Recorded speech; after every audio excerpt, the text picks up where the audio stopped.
La rassegna stampa.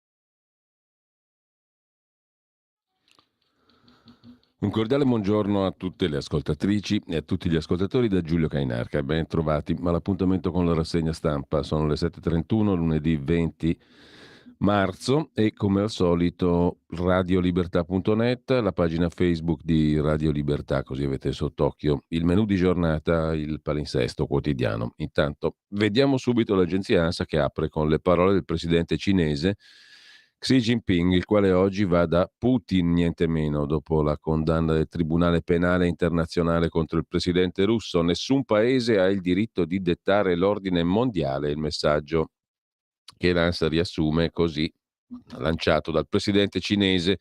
La guerra in Ucraina terminerà solo se le parti seguiranno il concetto di sicurezza collettiva. Mosca e Pechino, dice il leader russo Putin, stanno combattendo minacce comuni e il loro rapporto è al livello più alto di sempre. D'amore e d'accordo, insomma, Xi Jinping e Putin. Secondo titolo, la nave rigassificatrice Golar Tundra nel porto di Piombino può trasformare 5 miliardi di metri cubi di gas naturale liquido all'anno.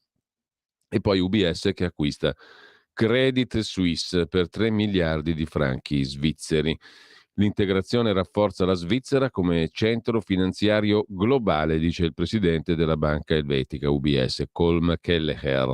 Standard & Poor's taglia il rating di First Republic, eccetera, le altre banche in giro per il mondo. Acceso battibecco fra la ministra Roccella e la giornalista Annunziata su Rai 3, poi le scuse della giornalista e fatele queste leggi, cazzo, sbotta la conduttrice Lucia Annunziata in diretta, poi naturalmente vediamo la clip e intanto Inter-Juve finisce 0-1 e ha parlato anche Rampelli, anche qui vedremo l'estrapolazione delle parole dell'esponente di Fratelli d'Italia, coppie gay spacciano i bimbi per figli, il PD va all'attacco. Pina Picierno del PD su Facebook, una frase cattiva, si spacciano per politici degni del governo ma sono solo reazionari violenti.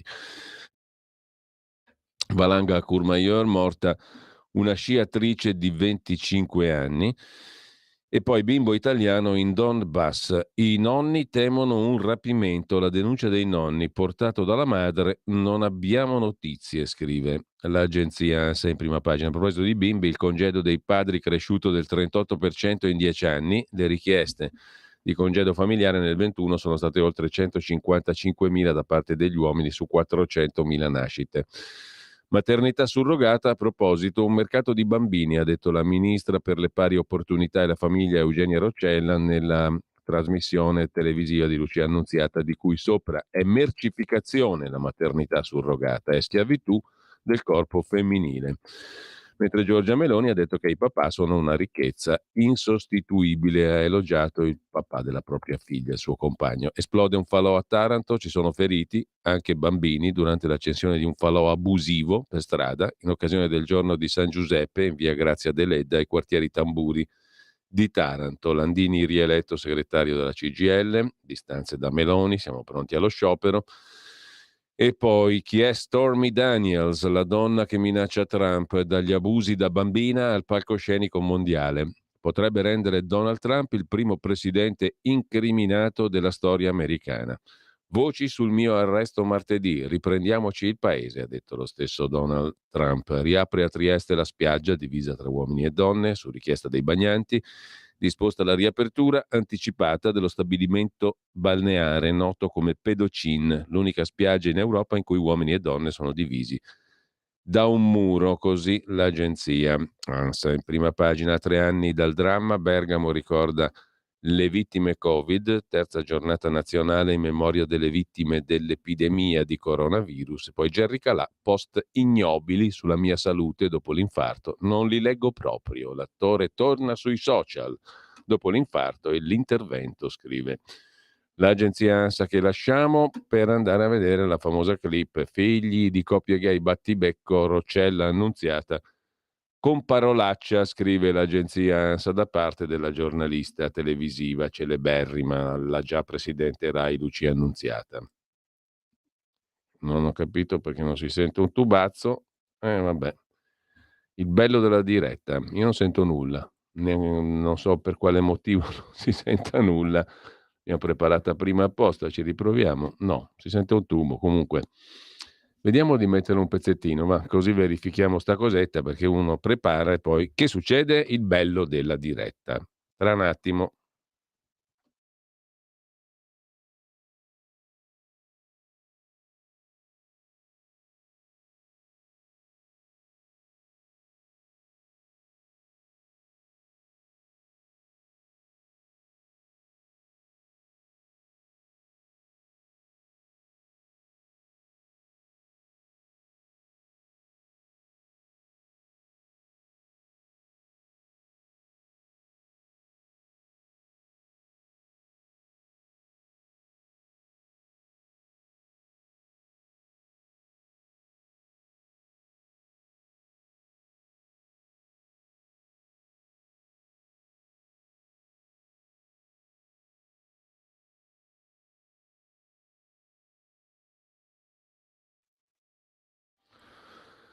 E allora ci siamo, beh, abbiamo bruciato così un pezzo meraviglioso, ma lo ascolteremo dopo con calma, con comodo, perché oggi tocca a Sergei Rachmaninov, che nasce oggi nel 1873 in quel della Russia dell'epoca, poi vivrà larga parte della sua vita negli Stati Uniti. Ad ogni modo, questo preludio numero 5 in sol minore lo ascolteremo con calma dopo, più tardi. Nel frattempo, risolta la gabola, eccola qua, a voi in tutta la sua magnificenza, Lucia Annunziata.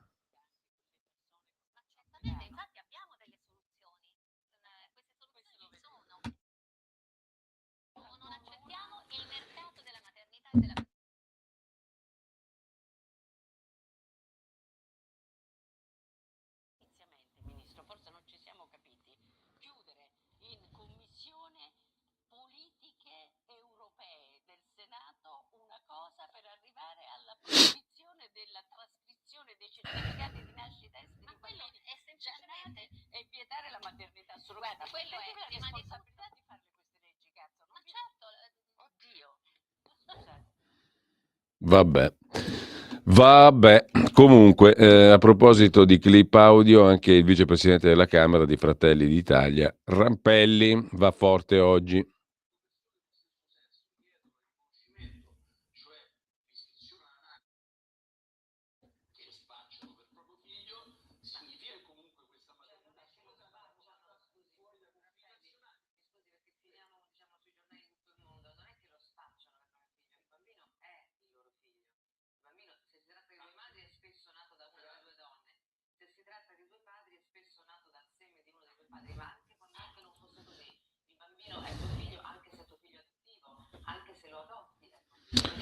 Domanda, ma per quale motivo ci si fa dettare l'agenda altrui quando si governa da parte del centrodestra? Sono questi i temi più sentiti dalla popolazione? Non che non siano importanti, ma sono questi i temi più sentiti?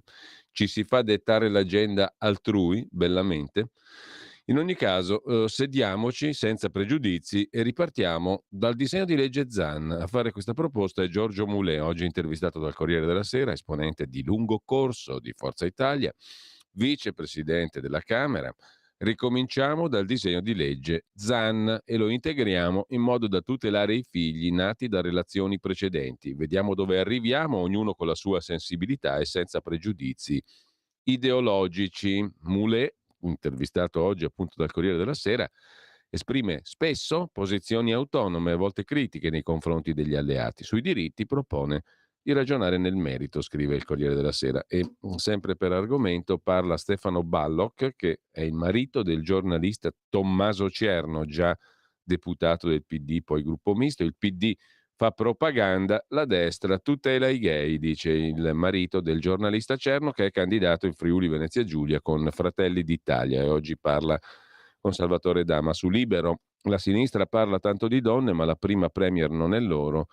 E basta stereotipi, dice il marito di Cerno, direttore del quotidiano L'Identità. A proposito di cose serie e importanti, invece, sui social, la classifica dei politici più social vede il ritorno sul podio di Matteo Salvini, poi Meloni, chiedo scusa, e Conte, Giuseppe Conte. In cima alla classifica dei top 15 personaggi politici sui social, elaborata per il mese di febbraio per primaonline.it, ritroviamo il vicepresidente del Consiglio e ministro delle Infrastrutture e Trasporti Matteo Salvini, che con oltre 500 contenuti postati raggiunge il maggior livello di engagement, di coinvolgimento, con quasi 5 milioni di interazioni e oltre 12 milioni di visualizzazioni video. Segue il presidente del Consiglio Giorgia Meloni, 2 milioni di interazioni, a fronte però di un numero di contenuti pubblicati circa 3 volte inferiore a quello di Salvini. E poi viene Giuseppe Conte. A proposito di Salvini e di Lega, l'intervista a Edoardo Rixi, sottosegretario leghista alle infrastrutture, su Il Giornale di oggi.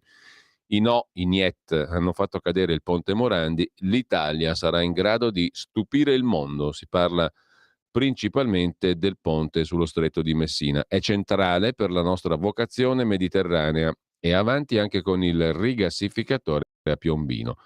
Orgoglio nazionale, dice Rixi al giornale, basta andare in giro col cappello in mano. Dimostriamo il nostro valore. In futuro mi auguro che ci sia un rilancio del nucleare di quarta generazione per quanto concerne il tema dell'energia. A proposito di Lega e di interviste, sulla Verità di oggi, pagina 8, l'intervista a Alberto Bagnai, responsabile economico della Lega. Se i salari sono bassi è colpa di sindacati e governi di sinistra, riassume La Verità. Pure l'Unione Europea, afferma Bagnai, dice che la remunerazione minima è il salario minimo, qui è inutile. Gli italiani attaccati su case e auto, ribelliamoci. Silicon Valley Bank, Credit Suisse sono solo l'inizio di una nuova tempesta. L'epoca dei tassi bassi ha creato un castello di carte che sta crollando, scrive La Verità, riassumendo l'intervista con Alberto Bagnai. Sempre in tema di Lega e ancora di interviste, Andrea Ostellari è il sottosegretario leghista alla giustizia, intervistato dal Mattino di Napoli. Bonus per le imprese che assumono detenuti è la proposta di Ostellari. Sgravi e incentivi per far lavorare chi è in cella. Tra quanti imparano un mestiere, soltanto il 2% poi torna a delinquere. Non è un modo per svuotare le carceri, ma un programma vero di reinclusione nella società. Le agevolazioni vanno estese ai privati, le agevolazioni vanno estese ai privati, mentre finora ci si è concentrati sul terzo settore. Quindi bonus per le imprese che assumono detenuti, propone il sottosegretario leghista alla giustizia. Adesso vediamo le prime pagine dei quotidiani, in generale i titoli principali. Dal Corriere della Sera: Putin a Mariupol, la visita a sorpresa di Putin nella città ucraina occupata, città martire. La reazione: cinico e senza rimorso. Oggi Xi Jinping arriva a Mosca. Gli Stati Uniti dicono che una richiesta di tregua da parte di Putin sarà inaccettabile. A proposito degli Stati Uniti, il caso Trump, ma può davvero essere arrestato? Si domanda Viviana Mazza in prima pagina. Potrebbe anche vincere le elezioni ed essere condannato, spiega un costituzionalista. La Costituzione degli Stati Uniti non dice che l'assenza di precedenti penali è un requisito per la presidenza. Poi di spalla, dopo il presidio a Milano, coppie gay e figli, la ministra Roccella attacca e scontro sui diritti con la sinistra. A centropagina le banche, UBS ha offerto oltre 3 miliardi di euro per l'acquisizione di Credit Suisse e la trattativa si è così sbloccata fino a permettere di raggiungere l'accordo. Fare in fretta è l'imperativo. Il governo elvetico potrebbe anche cambiare le norme per accelerare la fusione. C'è attesa per capire come reagiranno i mercati finanziari. UBS ha rivisto al rialzo la sua offerta, inizialmente era di 1 miliardo, adesso siamo a 3. e ha ricevuto l'assist decisivo dalla Banca Centrale Svizzera che ha offerto una linea di liquidità per 100 miliardi di dollari. Si tratterà di una transazione interamente per azioni. Dopodiché abbiamo i problemi linguistici, come scrivere gli atti giudiziari in modo rispettoso della parità di genere, sulla magistratura e gli atti giudiziari, il pezzo di Luigi Ferrarella che richiama le pronunce della Crusca, l'autorità della lingua in Italia. L'Accademia della Crusca risponde alla Cassazione, quindi no asterischi, no schwa, no all'articolo davanti al nome, tipo la Meloni, la Schlein, no alle reduplicazioni retoriche, cioè i cittadini e le cittadine, e i nomi di professione declinati al femminile. In poche parole, si scrive magistrata e non schwa o asterischi vari. A proposito di asterischi vari, Mario Monti non c'entra niente con gli asterischi, ma toglie gli asterischi alla propria azione di governo in qualche modo, perché Mario Monti oggi è autore dell'articolo di fondo del Corriere della Sera sulla Francia, cosa frena la riforma di Macron, presidenti, poteri, una comparazione tra Italia e Francia, una spiegazione anche della propria azione da premier 12 anni fa, nel meraviglioso 2011-12. L'Italia ha nei confronti della Francia una distorsione ottica, scrive Mario Monti. Quando i francesi criticano qualche aspetto dell'Italia, che noi stessi biasimiamo, ci inalberiamo e gli diamo degli arroganti, guardino a casa loro. Però se si verificano da loro problemi gravi dai quali potremmo trarre qualche insegnamento su quali fattori li hanno causati per evitare di cascarci anche noi, in realtà non osiamo farlo se si tratta di aspetti sui quali abbiamo complessi di inferiorità, per esempio la Repubblica presidenziale. Basterebbe guardare la crisi in cui si dibatte il presidente Macron, perché non riesce a far approvare in Parlamento una riforma delle pensioni meno ambiziosa della riforma Fornero del dicembre 2011, varata in 2 settimane. Elsa Fornero e io siamo stati spesso invitati a discutere questo tema in Francia. Insomma, la riforma Fornero era molto più pesante, quella varata in Italia nel 2011-12 da Mario Monti. I francesi stanno varando una riforma meno pesante di quella che lui e Fornero hanno l'orgoglio di aver fatto approvare in Italia. In tali occasioni la professoressa Fornero illustra i contenuti, senza più piangere ovviamente, della riforma da lei predisposta, le ragioni di equilibrio finanziario, ma di maggiore equità tra le generazioni che hanno ispirato quella stupenda riforma delle pensioni, la Fornero. Da parte mia ricordo in quale contesto di sfiducia dei cittadini verso la politica e di crisi finanziaria acuta ci venne chiesto di intervenire con urgenza. Da chi? Fu chiesto a Monti Fornero di intervenire con urgenza? Da Sua Eccellenza, il Presidente della Repubblica Napolitano, lo ricorderete, no? Che fece senatore Mario Monti e l'indomani Premier. E aggiungo in modo rispettoso un paragone con la Francia. Qui arriva il bello del ragionamento a posteriori di Mario Monti che ci spiega quali sono le differenze fra la Francia e noi. Noi siamo meglio perché possiamo essere più autoritari, tra virgolette, in Italia. La loro è una repubblica presidenziale. Il presidente ha una grande forza in teoria, spiega Mario Monti, ma ben difficilmente può mettere in campo l'unità nazionale. Questo concetto molto sfumato dentro al quale ci fai finire un po' di tutto quello che ti interessa. In Francia, dunque, il presidente in teoria ha una grande forza, ma ben difficilmente può mettere in campo l'unità nazionale come noi, nella nostra modesta e imperfetta repubblica parlamentare, potemmo fare su impulso del presidente Napolitano, col più ampio voto di fiducia che il Parlamento abbia mai espresso, e con le parti sociali, cioè i sindacati, dimostratesi molto responsabili, cioè zitti, proni, schiavi. Inoltre, da noi la riforma delle pensioni non sarebbe bastata.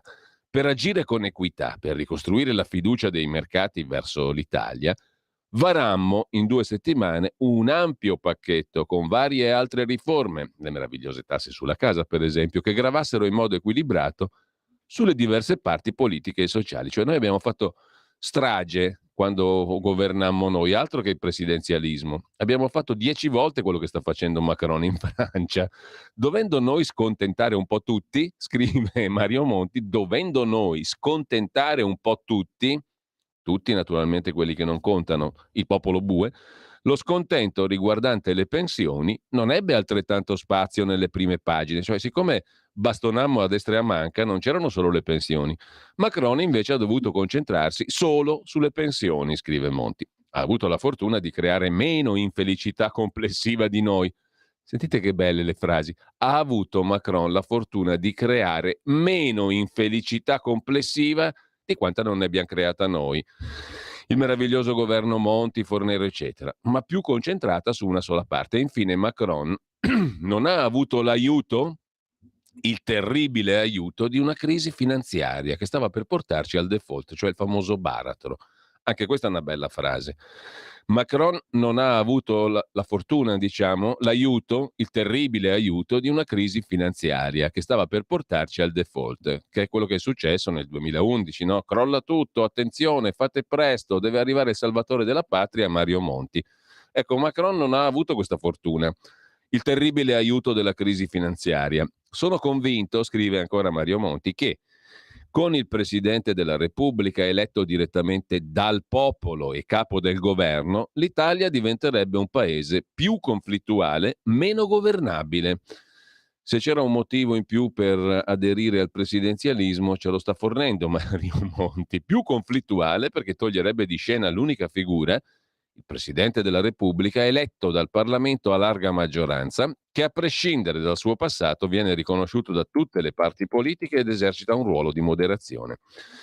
Cioè è sbagliato, dice Mario Monti, anzi per noi sarebbe negativo avere un Presidente della Repubblica eletto dal popolo, perché questo implicherebbe che il Presidente deve dire il suo programma, deve presentarsi davanti agli elettori, deve essere responsabile. Invece da noi c'è un Presidente irresponsabile, costituzionalmente parlando, cioè che non è responsabile delle sue azioni, può fare quel cavolo che vuole, chiamare il Monti di turno, schermandosi dietro l'unità nazionale, il baratro, il pericolo, tutto quello che volete, e può fare quello che vuole lui. Quindi molto più del presidente Macron può agire il presidente della Repubblica Italiana, come ha dimostrato la stessa avventura di Mario Monti. È stato in virtù di questo che noi abbiamo potuto fare quello che abbiamo voluto, dice Mario Monti. Meno governabile sarebbe l'Italia perché una piena contrapposizione tra maggioranza e opposizioni, meno governabile se ci fosse un presidente eletto, no? Il presidenzialismo, perché una piena contrapposizione tra maggioranza e opposizioni, come spesso negli Stati Uniti e in Francia, rende quasi impossibile trovare quel consenso su misure necessarie e urgenti, decise come tali da lor signori, dai vari Mario Monti, in situazioni di emergenza. In repubbliche parlamentari come la Germania e l'Italia è più facile ricorrere a governi di grande coalizione o di unità nazionale. Semmai si prende in considerazione un rafforzamento dei poteri del Presidente del Consiglio. Insomma, quanta bella è l'Italia che permette l'arbitrio, diciamo così, sotto schermo di pericolo, unità nazionale, baratro, eccetera, eccetera. Bella l'Italia. Dice Mario Monti, meglio l'Italia della Francia e della Germania. Mentre andiamo a vedere veloci il Fatto Quotidiano, prima pagina su Conte e i soldati ucraini in Italia. Il governo ci trascina in guerra. Lo scoop del Fatto, Elly Schlein tace, Fratoianni dice continua l'escalation. Il leader dei 5 Stelle è l'unico che parla, imbeccato dal suo giornale, il Fatto Quotidiano. Passo dopo passo, armamenti su armamenti, ci ritroviamo totalmente immersi nel conflitto senza negoziati. Per Gasparri, Forza Italia, bisogna fare di più per il dialogo e via dicendo. Dicendo cosa? Ucraini addestrati in Italia. Conte dice ci stanno trascinando in guerra. Sabaudia e Sardegna sono arrivate decine di militari. Schlein resta in silenzio. Imbarazzo in Forza Italia. Il giorno dopo l'articolo del Fatto Quotidiano che ha raccontato l'addestramento militare dei soldati ucraini in Italia. Ucraini addestrati in Italia, è il titolo d'apertura anche di ieri. Il Fatto Economico del lunedì, tassi su, paesi poveri giù, la stretta monetaria di Banca Centrale Americana e BCE, Banca Centrale Europea, fa già vittime nel sud del mondo. A Colombo, in Sri Lanka, ritorna il Fondo Monetario con le sue solite ricette, aiutare i creditori, affamare la popolazione. Il tema dei figli arcobaleno, ogni sindaco fa come gli pare, scrive il Fatto in prima pagina, e poi sempre dalla prima pagina il razzismo che ora abita anche a Tunisi. L'inchiesta con la testata francese Mediapart del lunedì, porti chiusi per i profughi. In Tunisia il dramma dei migranti subsahariani. I tunisini non vogliono i neri. Lo dice il presidente Sayed, ci snaturano. Lasciamo con ciò il Fatto Quotidiano, andiamo al Giornale. Torna la sinistra dei no, che paralizza l'Italia, boicotta il ponte, segue i grillini contro il rigassificatore di Piombino, che farebbe calare le bollette. Per colpire Meloni e compagnia tifano per la decrescita. Annunziata che sbrocca, la parolaccia, le scuse, il giornalismo militante in diretta televisiva. Luigi Mascheroni che traccia un altro ritratto degli insopportabili, questa volta del nostro amico editore svizzero Carlo De Benedetti, finanziere tutto falce e Brunello, il Brunello di Montalcino, il costosissimo vino. A proposito di vini e ristoranti, la guida delle stelle, i segreti della Michelin, il controcorrente del giornale di oggi, in quanto farlocca è la guida Michelin, e poi UBS che triplica la sua offerta e salva Credit Suisse. Ma anche gli amichetti di Cospito, le devastazioni degli anarchici ci costano oltre 3 milioni di danni. Stefano Zurlo.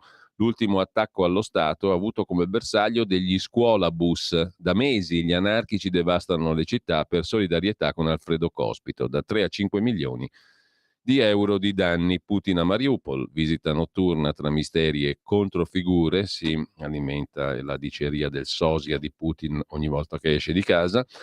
E dal giornale passiamo al Giorno, Nazione, Resto del Carlino, il quotidiano nazionale. La sfida di Putin nell'Ucraina occupata, ma anche la nave del gas che attracca a Piombino. La nave rigassificatrice Golar Tundra ha attraccato nella notte nel porto di Piombino dopo 19 giorni di navigazione da Singapore all'Italia. Scongiurate le proteste che si sono limitate a un flash mob in mattinata al quale hanno partecipato una cinquantina di cittadini. La nave rigassificatrice acquistata da Snam sarà operativa da maggio e può rigassificare 5 miliardi di metri cubi di gas liquefatto all'anno, scrive il quotidiano nazionale. L'edizione milanese, Il Giorno, si occupa anche della Stra Milano di ieri. In 60.000 hanno festeggiato i 50 anni della corsa, mentre dal Giorno passiamo al Mattino di Napoli. Il Mattino mette in apertura l'intervista al sottosegretario leghista Ostellari, di cui abbiamo dato conto prima. Bonus a chi assume i detenuti, sgravi alle imprese, ma non sarà uno svuota carceri, dice il sottosegretario alla giustizia. E poi un orologio antiviolenza, primo esperimento a Napoli, un dispositivo al polso di una 36enne. Arriva il primo smartwatch antiviolenza, il dispositivo programmato per lanciare l'allarme in caso di contatto con lo stalker è stato consegnato a una 36enne di Napoli che il marito voleva sfregiare con l'acido. Dal Mattino al Tempo di Roma, apertura dedicata al governo che difende la famiglia, battaglia LGBT. Salvini dice diventi un reato l'utero in affitto, mamma e papà non si possono cancellare. E poi Landini, CGIL vuole lo sciopero contro chi taglia le tasse e si infiamma lo scontro, niente po' di meno che per la democrazia cristiana. Dopo l'iniziativa dell'ex ministro Rotondi spunta un secondo partito che rivendica il diritto di rappresentare la vera democrazia cristiana. Lasciamo con questo appassionante argomento il Tempo di Roma, andiamo alla Repubblica che apre con il salvataggio di Credit Suisse, Europa con il fiato sospeso. E sempre dalla prima pagina di Repubblica, la Guardia di Finanza che sapeva sul Caicco ci sono migranti, il naufragio di Cutro. Non c'è mai stato alcun dubbio che quella barca, fotografata dall'aereo di Frontex la sera di sabato 25 febbraio, nascondesse sotto coperta dei migranti. 3 settimane dopo il naufragio di Cutro, altri documenti aiutano a ricomporre la verità, inserendo nuovi tasselli nel puzzle che la procura di Crotone sta ricomponendo. Giorgia Meloni scrive a Corrado Augias, lo rivendico, Ernest Renan è di tutti, così in prima pagina, e poi a pagina 27 la lettera del Premier in risposta a Corrado Augias. Gentile direttore, lo scorso 17 marzo, per celebrare l'unità d'Italia, ho citato una frase del pensatore francese Ernest Renan, autore della più bella definizione di nazione che abbia letto. La nazione, scrive Renan, è una grande solidarietà, un plebiscito che si rinnova ogni giorno e che si fonda sulla dimensione dei sacrifici compiuti e di quelli che ancora siamo disposti a compiere insieme. Accade che esponenti della sinistra, non sapendo chi sia Renan, si documentino su Wikipedia, scrive Giorgia Meloni, e così vengo attaccata con la bizzarra accusa di aver citato il teorico della razza ariana, dunque un paranazista. Qualcosa non torna perché quel presunto autore impresentabile, prima di me, è stato citato anche da molti altri, tra cui Antonio Gramsci, Giovanni Spadolini, considerato tra gli autori preferiti di François Mitterrand. Cos'è che non torna? Che la cultura è una cosa un tantino più complessa delle schede di Wikipedia, con rispetto parlando, per uno strumento interessante, ma che in Italia purtroppo finisce a volte per fornire letture semplicistiche o di parte. Così, anche su questo, scrive Giorgia Meloni, si è riusciti a creare una polemica con inevitabile cortocircuito nella sinistra, suggellato da un articolo comparso ieri sul suo giornale, nel quale mi si ammonisce dicendo giù le mani da Ernest Renan, e l'autore Corrado Augias dice che di Renan avrei fatto quasi l'alfiere del nazionalismo. Normalmente non risponderei, scrive Giorgia Meloni, a una polemica ridicola se non fosse che questo dibattito tradisce un vecchio riflesso incondizionato o forse condizionato di certa politica e opinionisti. Rispondo volentieri a lei e ad Augias. Non ci penso per niente a mettere Renan. Intendo continuare a usare lui e ogni altro autore che abbia detto o scritto cose che condivido. La cultura è questo: attingere dal meglio che l'umanità abbia prodotto, senza pregiudizio paraocchi, senza accettare quella vulgata, ridicola e pericolosa, per cui se citi un autore o lo leggi, lo etichetti e te ne appropri. Io non ho mai pensato che la letteratura potesse essere nostra o loro, conclude Giorgia Meloni, che si potessero leggere solo libri autorizzati dalla propria parte politica, che tutto si potesse ridurre alla categoria amico o nemico. Questa è l'idea di cultura che ha certa sinistra, lo scrivo per questo, è un'idea di cultura che intendo combattere. Il vorace Corrado Augias risponde così, perché vorace, se andate su Google, cercate Corrado Augias vorace, premio Grinzane Cavour, e vedete cosa vi viene fuori, anzi lo facciamo fare adesso e lo ringrazio come sempre in regia da Federico Borsari, e poi vediamo cosa esce fuori. Premio Grinzane Cavour, Giuliano Soria, Corrado Augias, vorace. Il vorace Augias risponde così alla Premier: condivido l'idea che le arti non sono nostre o loro, ma dell'umanità, e che le citazioni non si fanno sbirciando internet. Nulla questio su ciò. Convengo che la formula alfiere del nazionalismo può essere impropria per eccesso di concisione. Faccio però presente, scrive il vorace Augias, con ogni dovuto rispetto, che citando Renan in maniera monca, come la Presidente Meloni ha fatto, si rischia di far scivolare la sua idea di nazione verso il nazionalismo. Non è un dettaglio ridicolo. Renan chiude con le profetiche parole sull'Europa che ho riportato. Non si può ignorarlo. Spero che anche su questa apertura la Presidente Meloni sia d'accordo con Renan e con me. Hai capito che fior fior di dibattito culturale ha innescato il vorace Augias? Belli i tempi in cui veniva accusato di essere vorace, giusto appunto, dall'ex amico Giuliano Soria. Vi scoprite tutto su Gogol, che vi riporterà il motivo per cui egli fu vorace. Lasciamo con ciò Repubblica, sì, direi andiamo a vedere La Stampa di Torino, che apre con i fondi del PNRR che si arenano al sud. I comuni sono incapaci di spendere e così l'Italia rischia di perdere i soldi. L'inchiesta alle pagine 2 e 3. Il Piano Nazionale di Ripresa e Resilienza, pernacchio europeo, il PNRR, è ormai una corsa contro il tempo. I ritardi sui bandi e le opere si accumulano, soprattutto nel mezzogiorno, e la via d'uscita individuata dal governo resta quella di spostare alcuni progetti sui fondi coesione per avere 3 anni di tempo in più per spendere le risorse, ma le regioni del meridione temono lo scippo, scrive La Stampa, con il presidente De Luca che al solito intona la canzone "Finirà tutto al nord. Noi poveretti del sud siamo turlupinati, sbeffeggiati, derisi, derubati dal tempo dei Borbone in avanti, e anche oggi il sud frena il recovery fund, enti locali in ritardo sui bandi PNRR, ma è sempre colpa del nord ovviamente, soprattutto nel mezzogiorno. Senza una svolta l'Italia rischia di perdere miliardi di finanziamenti dell'Unione Europea. Si cerca l'accordo per avere 3 anni in più, ma De Luca dice così i soldi finiranno al nord. I comuni del sud, 62% la percentuale, che considerano troppo complessa la redazione dei bandi del PNRR. 20 miliardi del bilancio europeo 2014-20 che attendono una destinazione. Il termine è fine anno. Parla anche il presidente dell'ANCI, il sindaco di Bari Antonio De Caro, esponente del PD. Troppa burocrazia, poco personale, il piano di assunzioni non funziona, così non ce la facciamo. I tecnici non accettano contratti limitati al 2026. Autorizzazioni velocizzate ma ancora eccessive, tranne che nei cantieri per le scuole. Il governo ci conceda di pescare dalle graduatorie dei professionisti. Insomma, il Sud è in difficoltà sul recovery plan.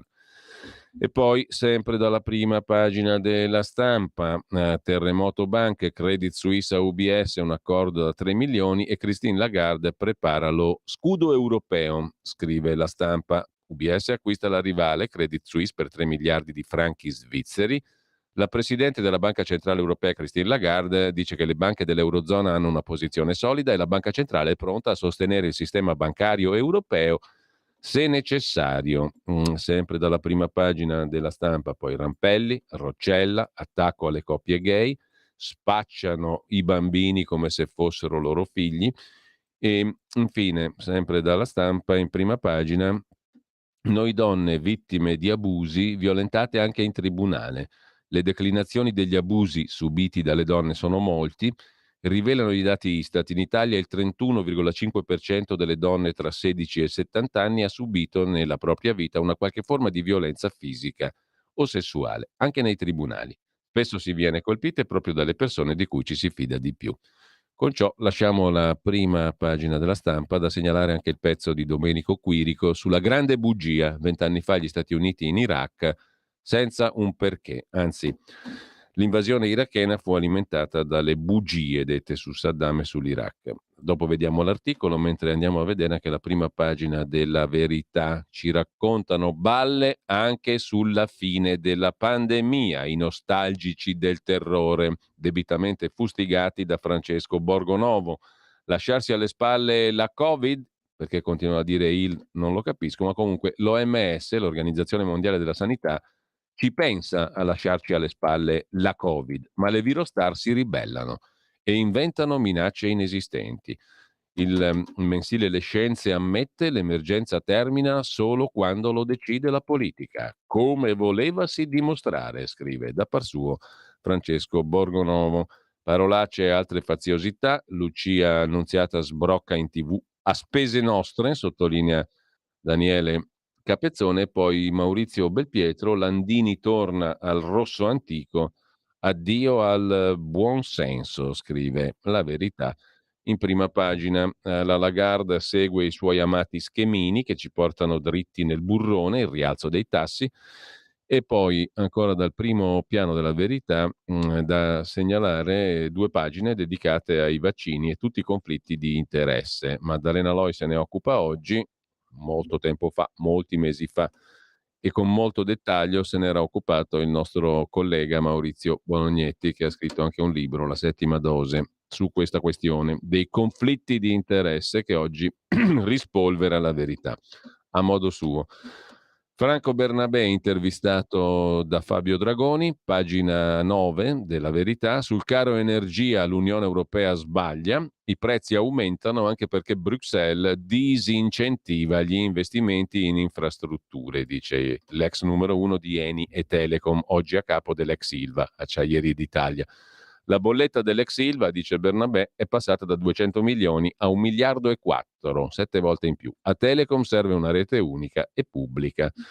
È la scoperta del mago. Gli Stati Uniti hanno consentito il monopolio di Facebook, ma ora l'aria è cambiata. TikTok è strumento politico? Se lo dicono gli americani, si vede che hanno le prove. Franco Bernabé con Massimo Gaggi ha scritto un libro, Profeti, oligarchi e spie, democrazia e società, e insomma tanti begli argomenti di buonsenso. Mentre la New Economy è finita, viene giù tutto, da Google a Meta a Microsoft, le aziende tecnologiche sembravano l'Eden dei diritti, della creatività, del lavoro flessibile, dopo il boom di utili Covid hanno cominciato a licenziare. Adesso il crack della Silicon Valley Bank fa tremare il mondo, scrive La Verità, dalla quale vi cito ancora l'intervista di Carlo Cambi al ministro del turismo Daniela Santanchè. Basta stagioni, i borghi sempre aperti, il nostro turismo deve essere attivo tutto l'anno. Puntiamo su fiere, sagre, cultura, eventi sportivi. Riusciremo così a stabilizzare il lavoro.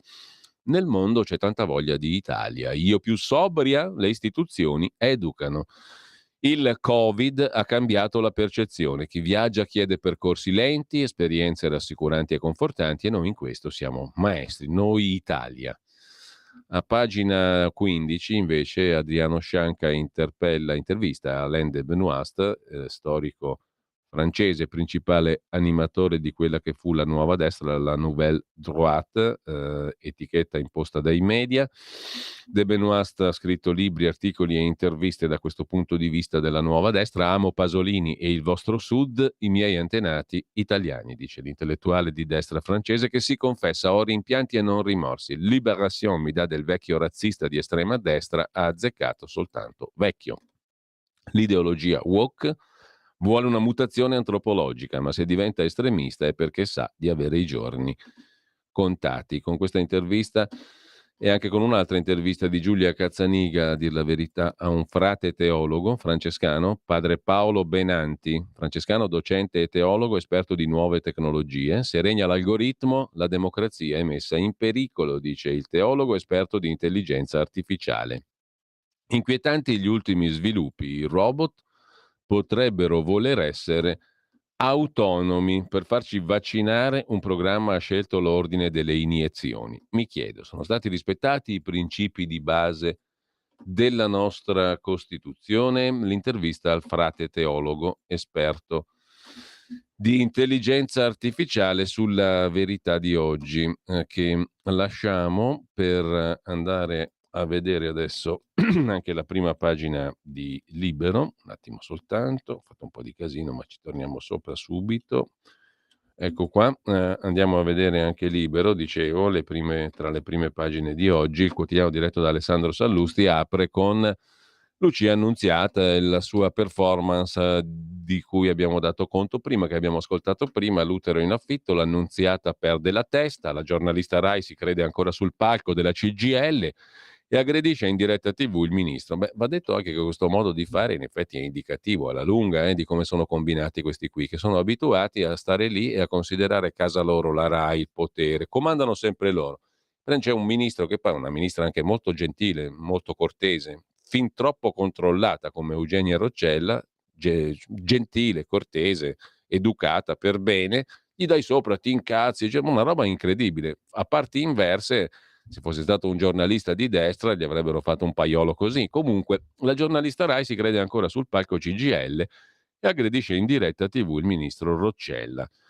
Le mani giunte che si agitano su e giù, commenta Alessandro Sallusti, come quelle della professora che sta redarguendo gli alunni. Il tono dottorale, qui forse non ci siamo capiti. E poi quel voi avete la responsabilità di farla questa legge, cazzo!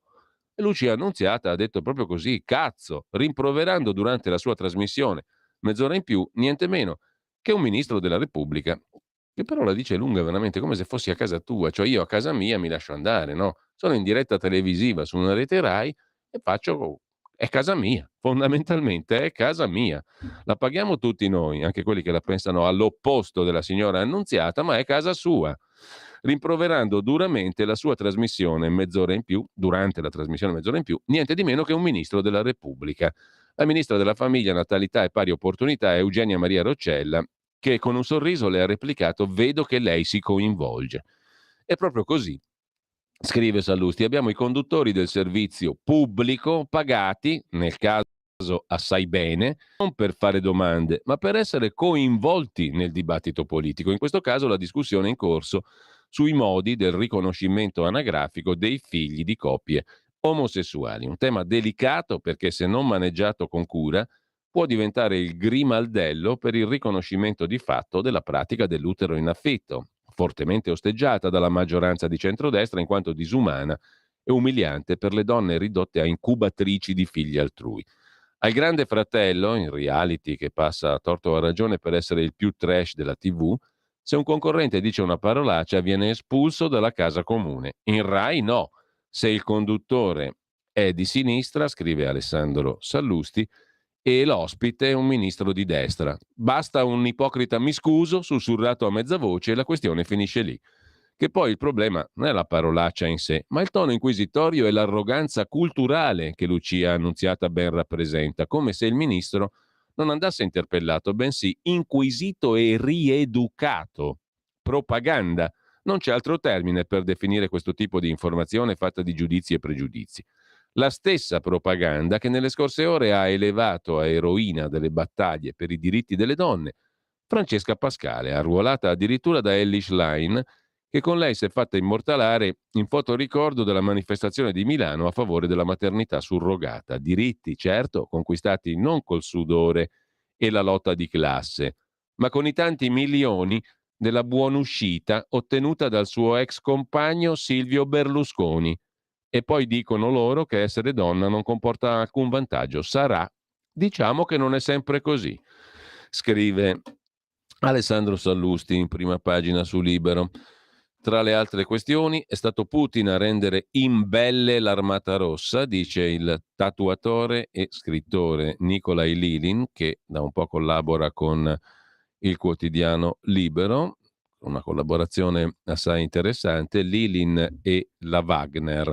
Lo zar ha affossato la potenza sovietica e oggi l'armata russa fa solo ridere i polli.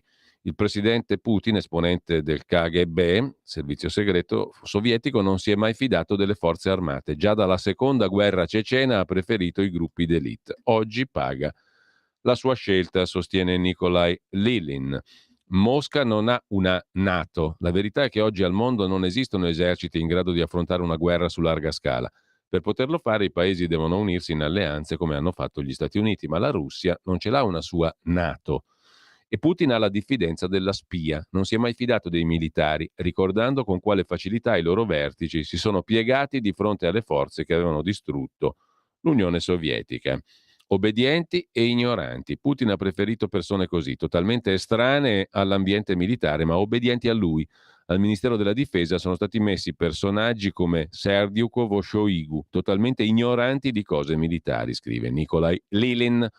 Istruzione smantellata dei 12 istituti di ingegneria aeronautica attivi nei primi anni post-Unione Sovietica, oggi ne è rimasto soltanto uno. È stato lui ad affossare l'esercito russo, Putin, mentre c'è un'altra intervista in prima pagina, due anzi, interviste ancora da segnalare in prima pagina su Libero, una a Massimiliano Fedriga, presidente leghista del Friuli Venezia Giulia, che parte da Garibaldi, da bambino, da ragazzino a 12 anni fece un tema contro Garibaldi, il presidente del Friuli Venezia Giulia. A 12 anni ho detto no a Garibaldi. Il 2 e 3 aprile si vota in Friuli Venezia Giulia. Il governatore uscente si racconta: transizione ecologica la finanziamo noi.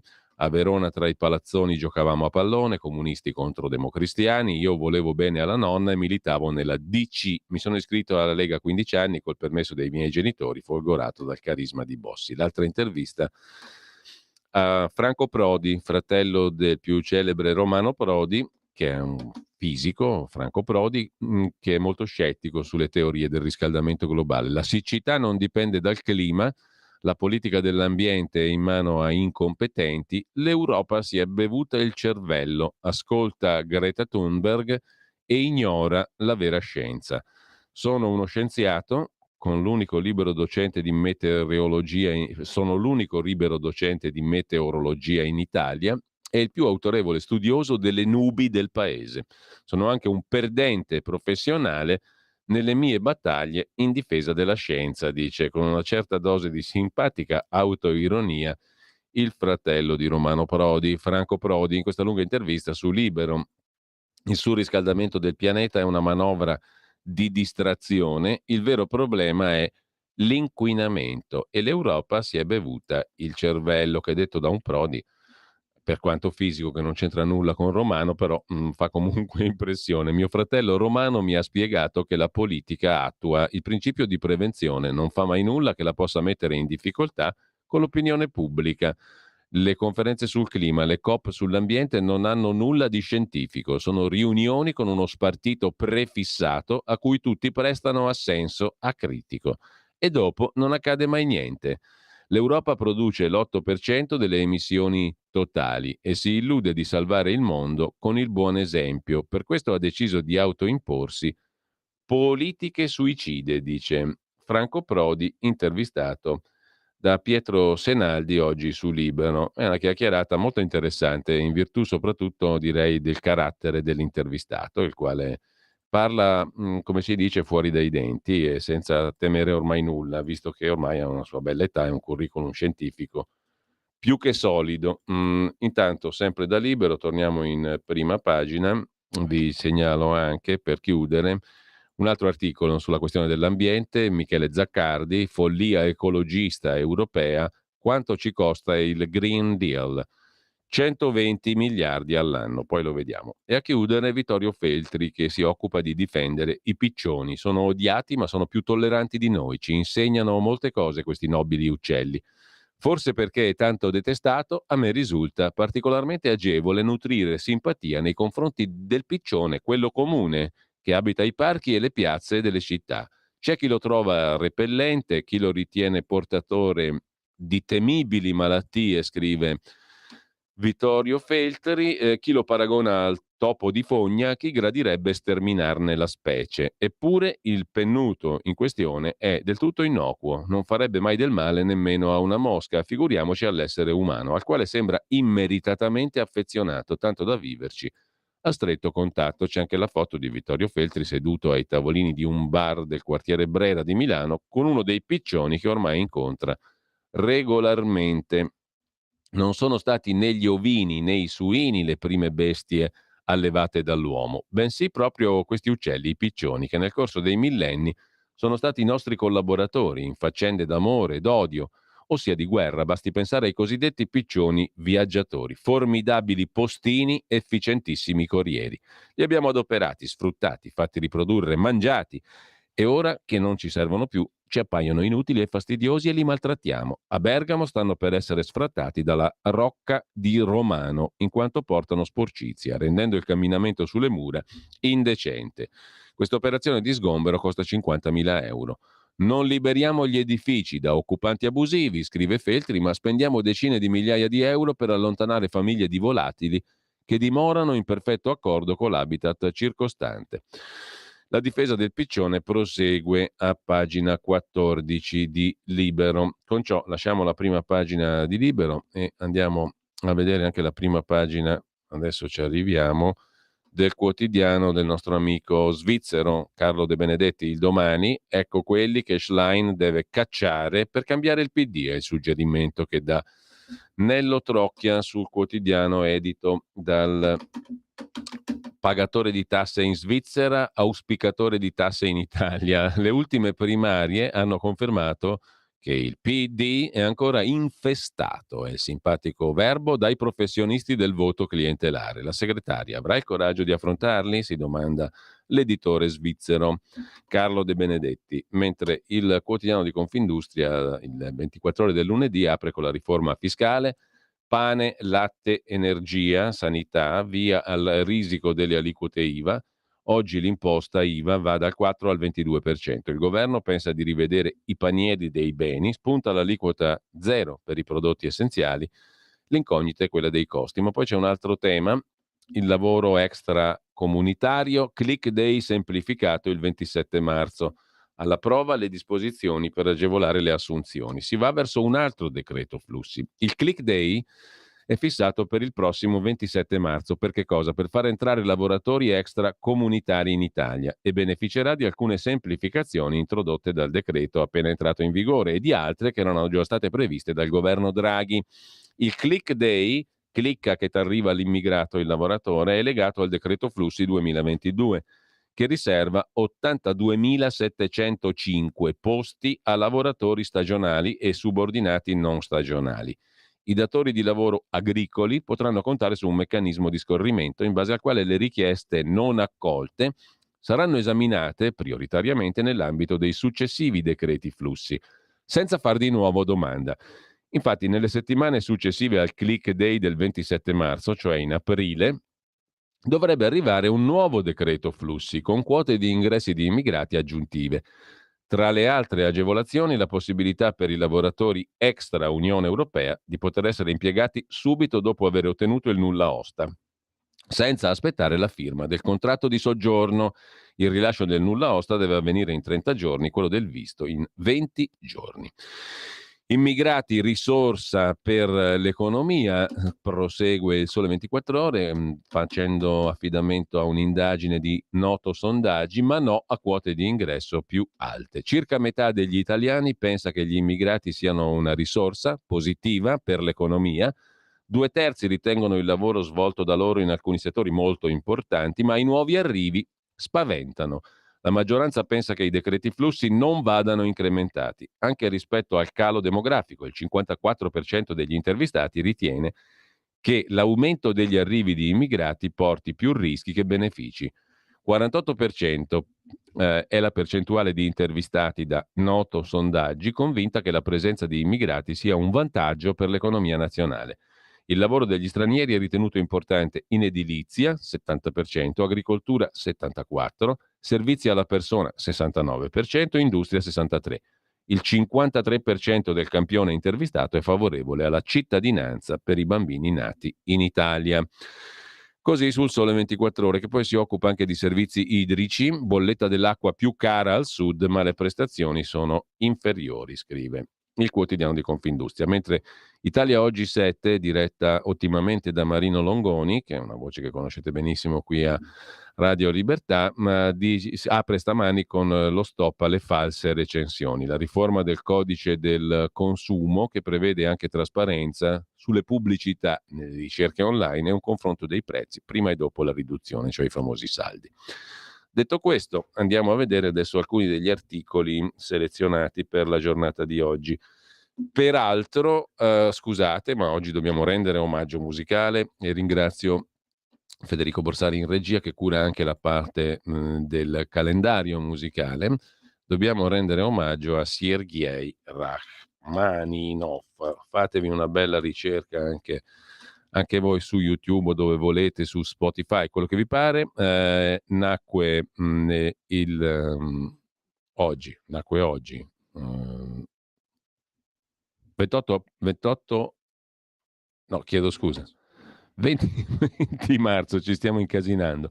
Comunque, Sergei Rachmaninov, per voi, nasce in Russia e trascorre gran parte della sua vita negli Stati Uniti e ha scritto cose per pianoforte e orchestra stupende a dir poco. Quindi ci ascoltiamo oggi quello che abbiamo iniziato ad ascoltare prima, ce lo ascoltiamo per bene, il preludio numero 5 in sol minore, al pianoforte Eldar Nebulsin.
Stai ascoltando Radio Libertà. la tua voce libera, senza filtri né censura. La tua radio.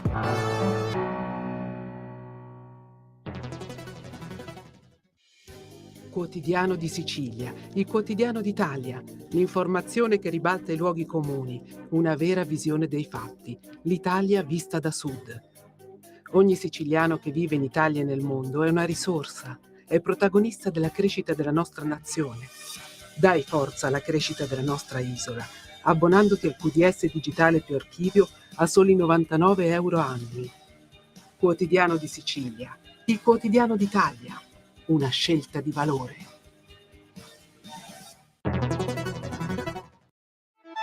Stai ascoltando Radio Libertà, la tua voce libera, senza filtri né censure, la tua radio.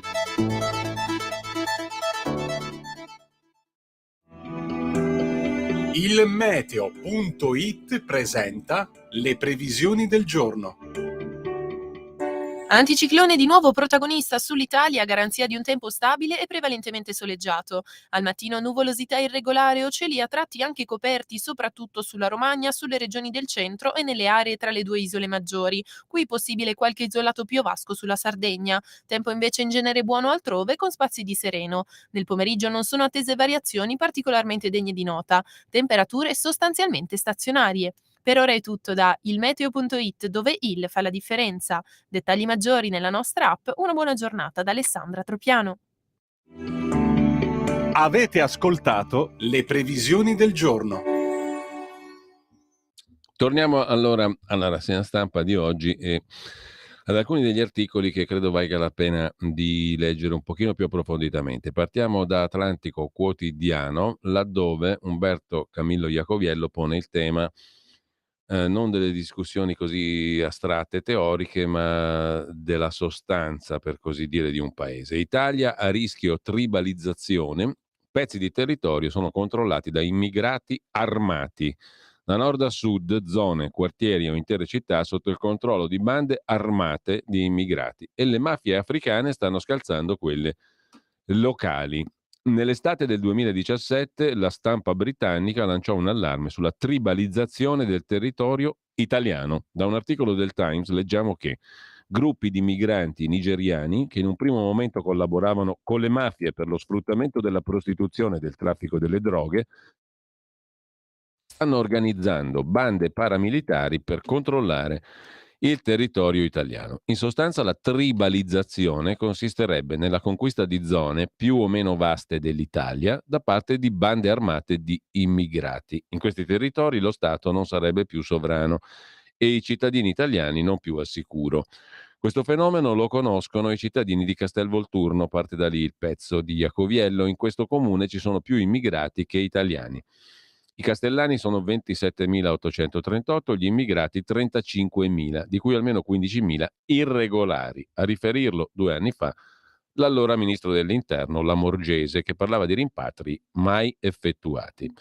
Nel libro L'Italia non è più italiana del 19, il giornalista Mario Giordano definisce Castelvolturno capitale della mafia africana. Il degrado regna sovrano. Il quartier generale della mafia è l'Hotel Boomerang, il posto in cui prima i villeggianti si rilassavano in piscina, ora si presenta fatiscente, mezzo diroccato, con stanze che ospitano drogati e lo Stato è come se non esistesse. Le prostitute schiavizzate, le sette nigeriane, gli immigrati armati che controllano i boschi. Da Castelvolturno si passa alla provincia di Varese, di cui avevamo pure parlato. La tribalizzazione da nord a sud è una realtà.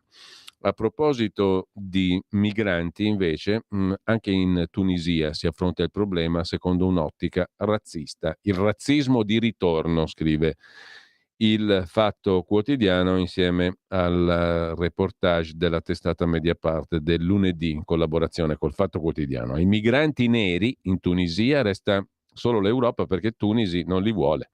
No, Tunisi li sta cacciando verso l'Europa. Vengono per cambiare la nostra composizione demografica.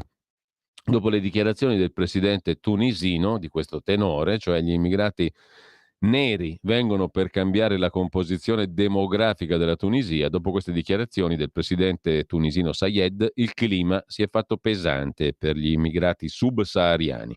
C'è chi torna al suo paese e chi rischia la vita affrontando il mare.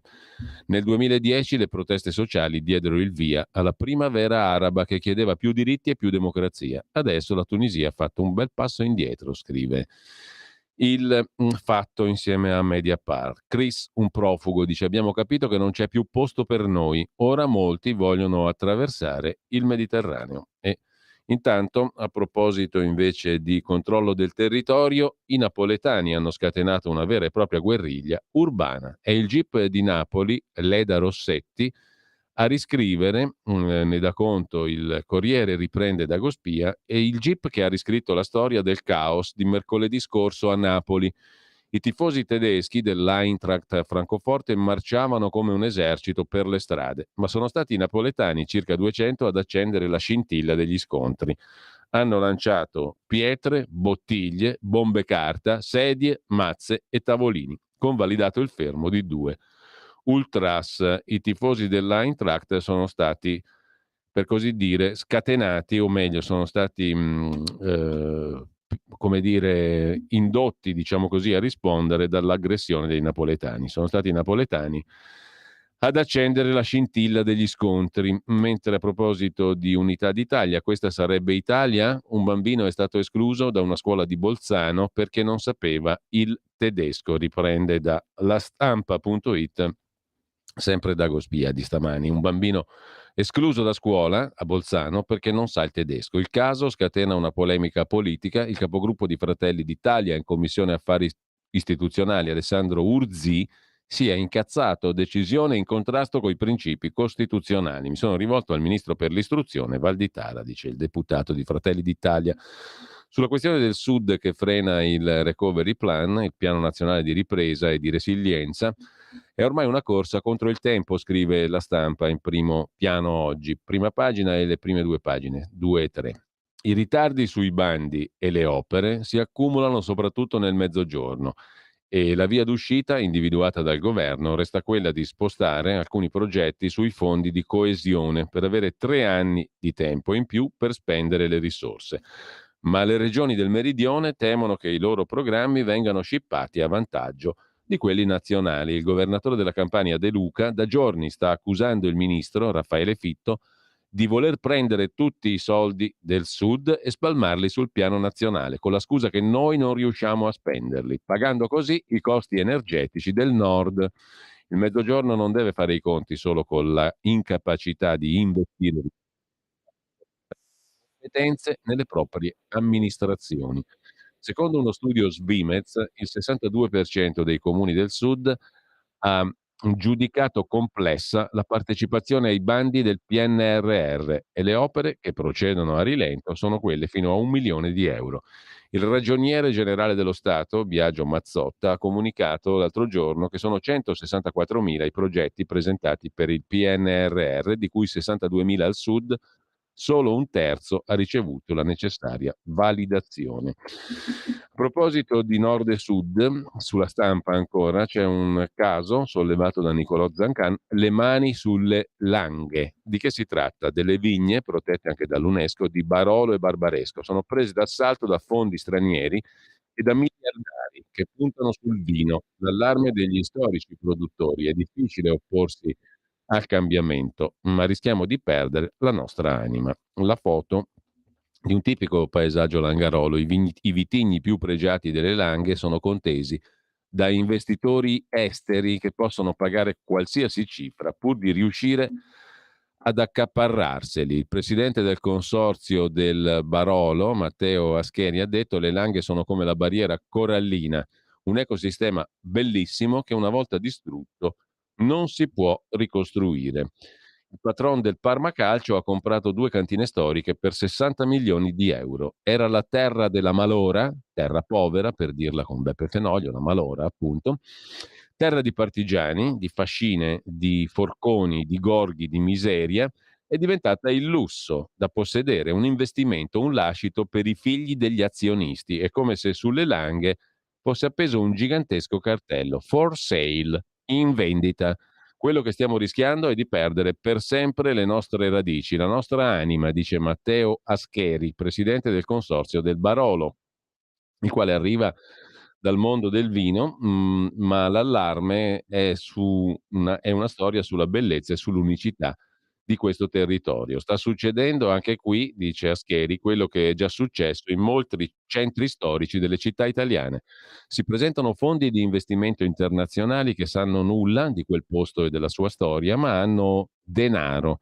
Possono fare acquisti fuori mercato, possono comprarsi tutto, possono rilevare cantine familiari al doppio del valore, risolvendo così il contenzioso fra due fratelli. Vengono qui a fare diversificazione finanziaria, ma la nostra è una storia fatta di cose precise: microclima, vitigni autoctoni, persone, un certo modo di intendere il lavoro. La nostra è una storia familiare. Gentrificare le Langhe equivarrebbe a farle morire. La zona del Barolo, scrive ancora Nicolò Zancan, poco più di 2000 ettari, 1250 proprietari di vigneti, 400 aziende vinicole. Questo è il nuovo Eldorado. Forse il primo è stato il patron del Parma Calcio, il magnate americano Kyle Krause, proprietario della catena di supermercati Come and Go e di molto altro. Ha comprato 2 cantine storiche, Vietti e Serafino, una delle quali, sembrerebbe, per la cifra record di 60 milioni di euro. Libero mercato. E dopo il vino ha investito in un resort di lusso a Cerretto, 39 camere, 12 suite, un centro benessere fra le colline del patrimonio UNESCO. Altri investitori, il ceco Miroš Lekeš, proprietario di un colosso farmaceutico, ha comprato Reva. Il gruppo Italian Wine Brands ha comprato Giordano Vini, il fondo di investimenti Clessidra Private Equity, che ha comprato cantine in Veneto e in Piemonte. Tutti vogliono il Barolo, il vino, come scommessa sul futuro. Nel 2022 è arrivato 1 milione di turisti, quest'anno la cifra potrebbe aumentare. Un ettaro di queste vigne può arrivare a costare 4 milioni di euro. Gli ultimi 2 acquirenti in ordine di tempo, l'ex top manager di Lenovo, Gianfranco Lanci, e il fondatore del gruppo Diesel, il veneto Renzo Rosso. La quota di Langhe in mano a capitali stranieri sarebbe già arrivata al 20%. Cosa resterà alla fine dello shopping? Questa domanda dobbiamo farcela a tutti, dice il produttore di Barolo Gianni Gagliardo. La Langa è un territorio che ha il suo valore, strettamente legato a donne e uomini che ci vivono. La Langa senza il Langarolo non sarà più quella di oggi. È evidente, non bastano i soldi per fare un vino buono. Dentro a un vino c'è sempre la storia di una comunità, di un produttore. Non esistono 2 Baroli uguali. Detto ciò, non credo che il fenomeno possa dilagare, ma dobbiamo essere pronti, difenderci, studiare delle strategie. Così, in Langa. A proposito di stampa, già che ci siamo, però, c'è una notizia in cronaca torinese che vale la pena riportare: la protesi dei record all'ospedale Molinette debutta Epigon, dispositivo impiantato a cuore battente su una donna di 62 anni, progetto nato nel Canavese, sviluppo grazie alla sinergia dei cardiochirurghi torinesi con quelli di Lione. La protesi ha solo 2 lembi, minimizza i rischi di recare fastidio alle altre strutture del cuore, riproduce il flusso fisiologico del sangue nel ventricolo sinistro imitando la valvola originale. La valvola migliora anche la funzione del muscolo cardiaco e rende l'impianto facile e riproducibile. La paziente, dice il professor Mauro Rinaldi, cardiochirurgo delle Molinette, soffriva di una grave forma di insufficienza mitralica non trattabile con tecnica tradizionale. Un lavoro di squadra tra professionisti di diversi paesi e una valvola mitrale che non ha uguali, una prima mondiale in sala operatoria. E intanto, cambiando completamente argomento, vi segnalo dall'AGI una riaffermazione di una questione storica, potremmo dire. Lo riafferma l'ufficio studi della CGA di Mestre. Per il fisco le imprese italiane sono tra le più tartassate in Europa. Nel confronto con i principali paesi dell'Unione Europea, la percentuale del gettito fiscale riconducibile alle aziende italiane sul totale nazionale è nettamente superiore a quella tedesca, francese e spagnola. Le imprese italiane sono tra le più tartassate d'Europa, sintetizza l'agenzia AGI. Lo afferma l'ufficio studi della CGA di Mestre, secondo cui nel confronto con i principali paesi dell'Unione Europea la percentuale di gettito fiscale riconducibile alle aziende italiane sul totale nazionale è nettamente superiore a quella tedesca, francese e spagnola. Nel 2020 da noi ha raggiunto il 13,5% la percentuale del gettito fiscale riconducibile alle aziende sul totale, garantendo un gettito di 94,3 miliardi. In Germania era al 10,7%, in Francia al 10,3%, in Spagna 10,1%. Rispetto alla media europea abbiamo oltre 2 punti percentuali in più. A proposito di lavoro, invece, vi segnalo un bel pezzo di Caterina Gioielli su tempi.it. Non manca il lavoro, mancano i lavoratori, soprattutto giovani. Da nord a sud si registra una carestia di muratori, idraulici, elettricisti, tornitori, saldatori, falegnami che preoccupa e fa arrabbiare gli imprenditori. Un'indagine intorno a un fenomeno serio, senza lagne inutili e romanticherie smart. La situazione era molto più che balorda, inizia così il pezzo di Caterina Gioielli su tempi.it. 500 curriculum, neanche uno buono. 20 operai specializzati non sono un'invenzione letteraria. Non posso mettere ai tubi un ragazzo da spiaggia, rifletteva sgomento il barone Colucci, passando al setaccio candidature arrivate per posizioni aperte alla sua Plastic Puglia. Cercavamo elettricisti, carpentieri, manovali generici per operazioni di carico e non certo ingegneri aeronautici. Contratto, inserimento immediato, paga dai 1.600 fino a 2.200 euro al mese in caso di straordinario trasferte. Chi risponde? Nessuno. Passa un mese, 2, ne passano 6. Mi rivolgo ai media, finisco nelle cronache nazionali, nelle pagine economiche, spiegano che mi servono, che tra gli altri mi servono in particolare autisti con patenti C e CQC per il trasporto merci nel mezzogiorno. E cosa raccolgo? Candidature di stagionali, aiuto bagnanti, addetti alla spiaggia, camerieri. Così inizia il pezzo di Caterina Gioielli su tempi.it. Non manca il lavoro, mancano i lavoratori, soprattutto giovani. Su avanti.it invece vi segnalo un articolo dedicato alla questione del super bonus. Dopo la pubblicazione di un articolo sull'incubo del super bonus ci sono pervenute, scrive avanti.it, da tutta Italia storie di persone tradite e illuse da una politica di venditori di pentole basata su bonus di ogni genere e annunci del tipo vi ristrutturerete la casa gratis, tutto per tentare di racimolare le briciole di consenso dopo anni di tradimenti elettorali. In questo articolo, scrive Ugo Rossi su avanti.it, vorrei partire e dar voce alle vostre storie da incubo, storie di cittadini umili che col sudore di una vita di lavoro si sono costruiti casa e messo da parte i risparmi per una vecchiaia dignitosa e oggi trovano il loro sudore ipotecato per aver creduto alle promesse di politici truffatori incapaci di governare il nostro paese. Mi chiamo Sonia, scrive una signora appunto ad avanti.it e abito a Prato, casa unifamiliare.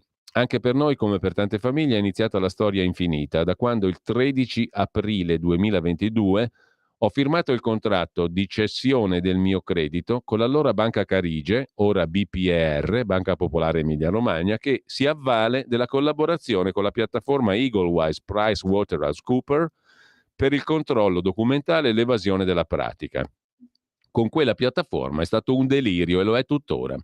Hanno cominciato a chiedere documenti, sempre gli stessi, più volte, e anche cose inesistenti, tipo protocollo dell'allegato B per il sisma bonus del genio civile, quando questo va inserito solo nella pratica CILAS. Anche attualmente che ho mandato il 60% del primo SAL, Stato Avanzamento Lavori, per sisma bonus, hanno ricominciato a chiedere la stessa documentazione. Ora devo caricare in piattaforma il promo 30% dello Stato Avanzamento Lavori per l'eco bonus.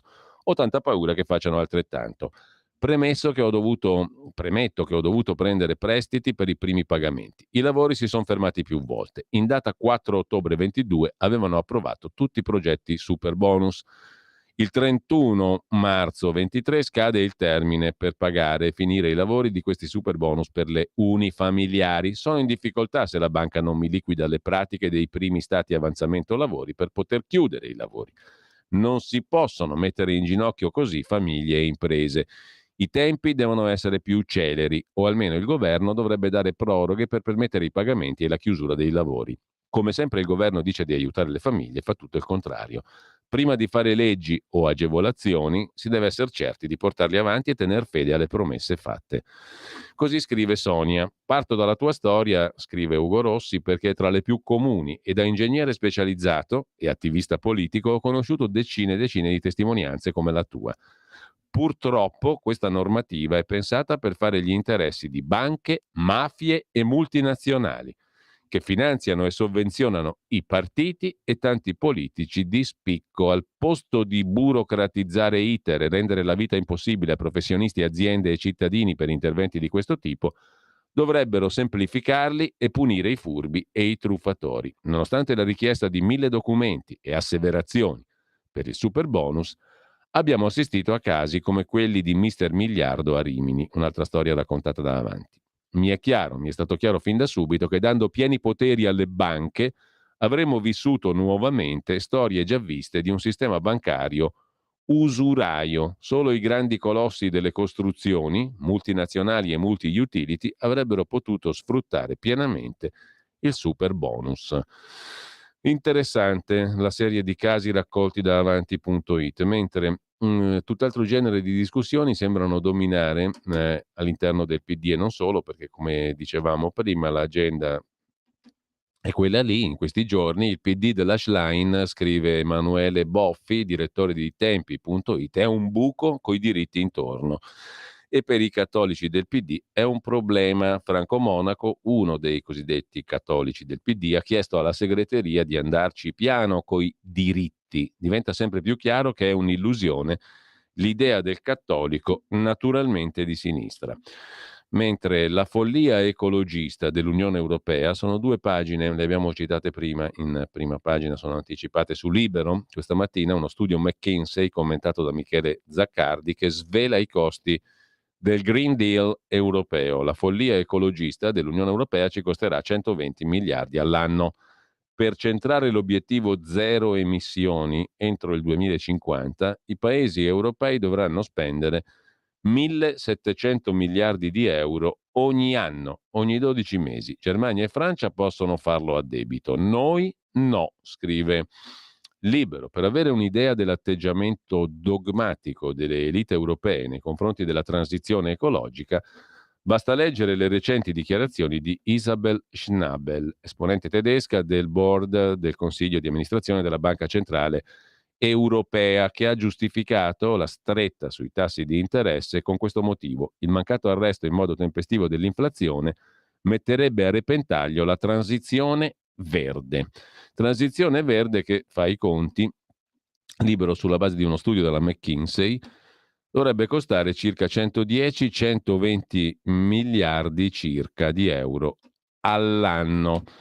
Il tutto è documentato poi in 2 pagine di Libero, dove c'è anche un'intervista all'ex presidente di Confindustria D'Amato, Antonio D'Amato. L'industria è soffocata da Bruxelles, ha prevalso una visione che penalizza il ceto medio e chi produce, e poi c'è un'altra intervista all'ex ministro del governo Dini, ministro dell'industria, Alberto Clò, docente esperto di energia, fondatore con Romano Prodi della rivista Energia e professore a Bologna.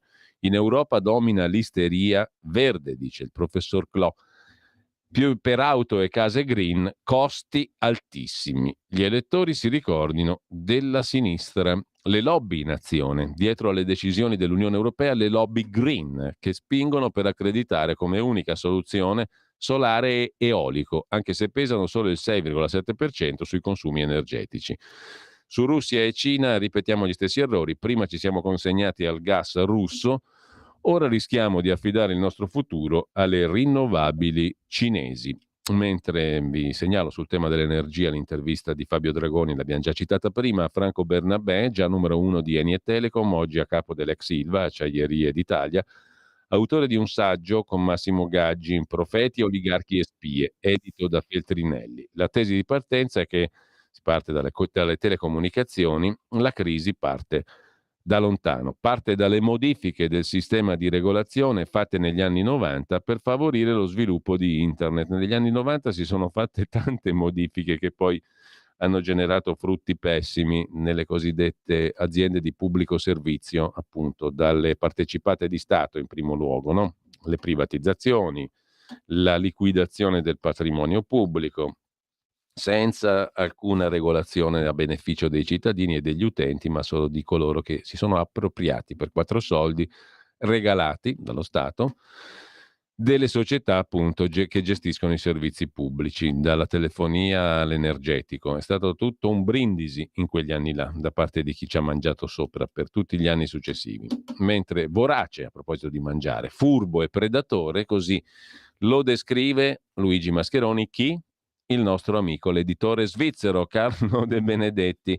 Voleva essere come Agnelli, è finito a tifare Elly Schlein e a pubblicare il giornale Domani. Il finanziere Falce e Brunello, che si è messo in borsa l'Italia, borsa con la B maiuscola, è la faccia bofonchiante del capitalismo rosso.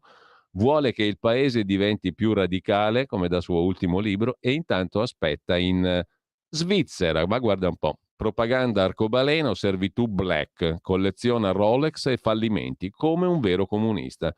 È un'altra delle puntate degli insopportabili su Il Giornale di oggi di Luigi Mascheroni, oggi dedicata a Carlo De Benedetti. Intanto per la pagina degli esteri, terza notte di disordini, la Francia protesta ancora per le pensioni, perché non hanno un Napolitano e non hanno un Mario Monti, ce l'ha spiegato oggi Mario Monti. Avessero avuto un Napolitano e un Monti non c'erano proteste neanche in Francia.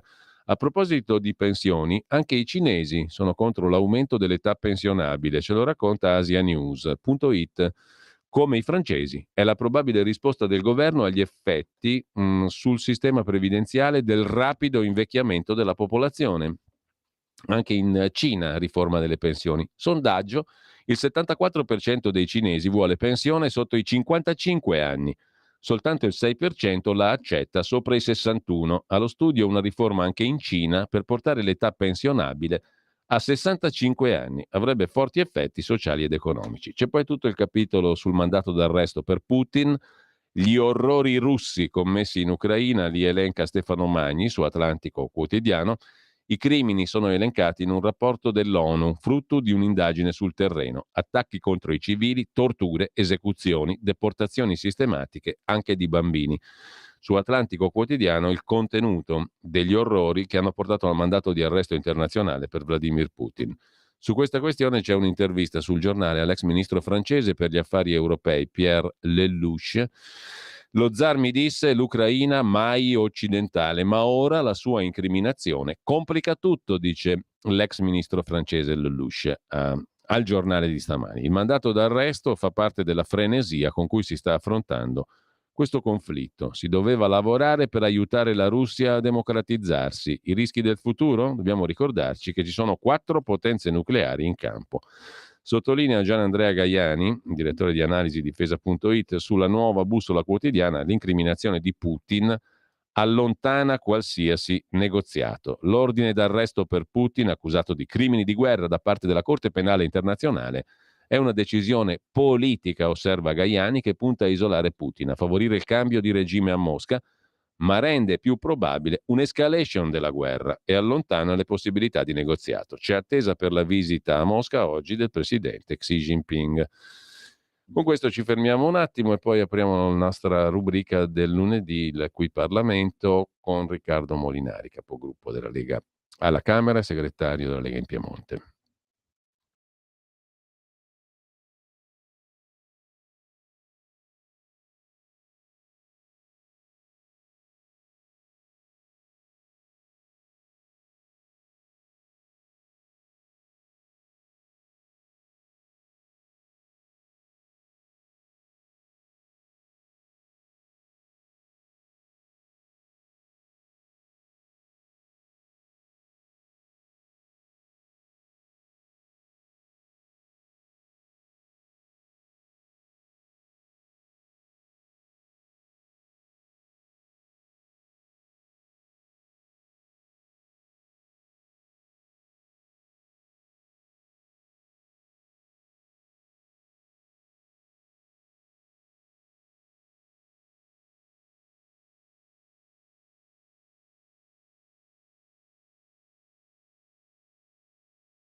Qui Parlamento. E stamattina ci va troppo bene con Sergei Rachmaninov, la rapsodia su un tema di Paganini. Torneremo ad ascoltarcela dopo. Un eccellente pianista, Danil Trifonov, al pianoforte e orchestra naturalmente. Ma ci torniamo sopra dopo perché il calendario musicale ce lo gustiamo a parte. Intanto io do il benvenuto e il buongiorno, come dicevo prima, a Riccardo Molinari, capogruppo della Lega alla Camera e segretario della Lega in Piemonte. Buongiorno Riccardo, grazie. Buongiorno, saluto tutti gli ascoltatori. Allora, diamo subito uno sguardo al calendario settimanale della Camera dei Deputati. In primo piano, come può vedere chiunque andando sul sito della Camera, c'è l'istituzione di alcune commissioni di inchiesta su Davide Rossi, su Emanuela Orlandi, su Mirella Gregori, sul degrado delle periferie.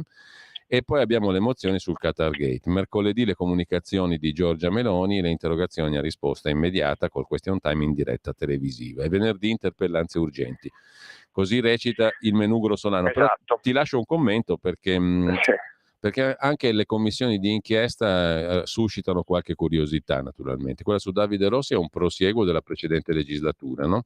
Esatto. Tra le altre cose. Ecco, secondo te, onestamente, francamente, Riccardo, è una via fruttuosa quella delle commissioni di inchiesta, anche su casi molto controversi come quello di Davide Rossi?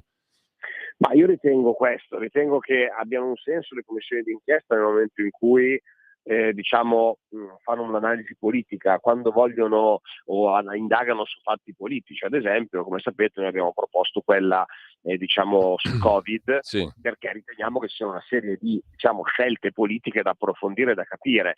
E in quel caso però abbiamo visto che poi è intervenuta la magistratura invece, no? Io penso che in quel caso che dovesse essere il Parlamento a fare un'analisi di cosa potesse essere andato bene o male, senza voler per forza di cose individuare o ipotizzare dei reati. Ecco, rimango perplesso anche al contrario, però, cioè quando ci sono invece delle inchieste penali chiuse o comunque che hanno dato un esito, e il Parlamento in qualche modo su una serie di casi di cronaca nera continua ad aprire delle commissioni di inchiesta, più spinto spesso da alcune trasmissioni televisive, magari dalla pressione dell'opinione pubblica rispetto che dalla reale possibilità di portare alla luce elementi nuovi. Credo valga anche per il caso Orlandi Gregori questo ragionamento che stai facendo, esatto. no? Ma sì, ma poi c'è anche ad esempio quella su Denise Pipitone, che adesso non è in calendario, ma che si continua a sollecitare. Cioè il Parlamento diventa una succursale di chi l'ha visto sostanzialmente. Bravo, ci siamo capiti. Diciamo che hai detto in maniera più sintetica quello che ho cercato di obiettare io, però il concetto è quello lì. E comunque questa settimana diciamo che è una settimana dal punto di vista parlamentare tranquilla, perché non ci sono provvedimenti importanti. Il momento clou saranno le comunicazioni della Meloni in vista del Consiglio europeo, però insomma anche qua il Consiglio europeo sarà un Consiglio che parla delle solite cose. Ecco, diciamo che i temi sono abbastanza ripetitivi in queste riunioni e purtroppo raramente si arriva poi a delle soluzioni. Ecco, toglimi una curiosità, Riccardo, ma cosa te ne pare di questo dibattito intorno ai nuovi diritti, alle trascrizioni dell'anagrafe, agli LGBTQ+, eccetera? Non è che si rischia di farsi dettare l'agenda da qualcuno che insomma non avrebbe titolo per dettare l'agenda, visto che insomma alla fine le elezioni le ha vinte il centrodestra ha un suo programma e non mi pare che tra i punti principali del programma e anche tra i desiderata degli italiani comuni ci siano questi temi importantissimi, per carità, da trattare con la massima liberalità del mondo, ma non mi sembra che in Italia si frema per questi discorsi. Forse sbaglio io, frequento i bar sbagliati, diciamo. No, ma certamente il PD a guida Schlein è ovvio che cercherà di... No, poi c'è tutta un'intelligenza, una fascia diciamo ben rappresentata dallo sbotto di Lucia Annunziata, che se l'è presa in una trasmissione televisiva della rete pubblica come se fosse un affar proprio, no? Come se stesse parlando con se stessa e dice ma che cazzo fate al governo, dovete fare cioè insomma un conto sono le ossessioni individuali, un conto sono i problemi del paese, mi sembra. Assolutamente sì. Poi è chiaro che il tema è molto complesso e non può essere banalizzato come cerca di fare la sinistra, nel senso che, come dicevo, con la Schlein avremo un'impostazione molto ideologica, quasi grillina come argomentazioni, che cercherà tutti i temi di scontro da porre in modo radicale, in modo semplicistico. Il tema della trascrizione dei figli è un tema complicato, perché come ha spiegato il ministro Piantedosi, quando si parla della trascrizione di figli nati anche all'estero da due donne, insomma da due figli non nascono da due donne, però cerco di spiegarmi, cioè da una coppia omosessuale, diciamo, di due donne, dove una delle due donne è la madre biologica, non c'è alcun problema perché si tratta di iscrivere il figlio con la mamma. Nel caso in cui però i genitori, quelli presunti genitori, siano due uomini, c'è il problema della maternità surrogata, che in Italia è vietata, e quindi c'è un problema tecnico sulla trascrizione di quel figlio diciamo, alla coppia. Ora, dal mio punto di vista sarebbe necessario trovare una soluzione che non sia la battaglia ideologica, diciamo, tra chi dice adozioni per tutti, utero in affitto, eccetera, e chi dice non esiste famiglia che non sia quella tradizionale. C'è anche la mediazione del buon senso, che è quella, appunto, primo, che la maternità surrogata è un reato, ma certamente questa non è colpa del bambino che è nato, quindi tecnicamente una soluzione per questi bambini bisognerà ben trovarla, perché alla fine ricordiamoci sempre che il bambino, per come è nato, non ha colpe.